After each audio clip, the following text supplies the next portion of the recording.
झाला तुम्हाला जीवनाचा थोडाफार प्रवास मी तुम्हाला सांगायला आणि विद्यार्थी दशेत असताना तुम्हाला करणं काय आणि आपल्या गुरुजनाचा आणि आई वडिलाचा आपल्याला नेमकी त्यांचा आपल्या नाव कसं रोशन करता येईल हे तुम्हाला दाखवायचं. आता सगळ्यात पहिले जर तुम्हाला एक उदाहरण म्हणलं, आपल्याकडे कोटी रुपये बी असून आपल्याला आनंद नाही.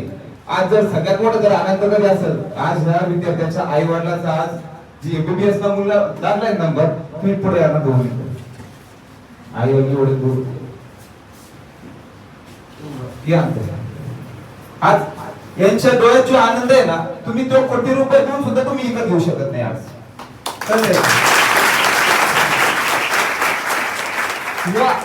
हा आनंद तुम्ही आज तुम्ही कोटी रुपये बी दिले. आज जिल्हे व्यासपीठावरचे प्रमुख उपस्थिती खूप सारा पैसा आहे. सगळ्यात पैसा असं कोणाकडे नाही मला सांगा तुम्ही, पण आज जो आनंद आहे त्यांच्या डोळ्यात, आज ते सन्मानात त्यांची जी छाती फुगेली ना, आज फक्त त्यांच्या मुलामुळे.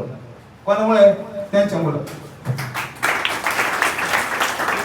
तुम्हाला सुद्धा तुमच्या आयुष्यात असं काहीतरी करणं आहे का? आपल्या आई वडील आपल्या गावात तालुक्यात कुठे बी गेले असं छाती फुगून गेले पाहिजे की बाबा माझा मुलगा आहे.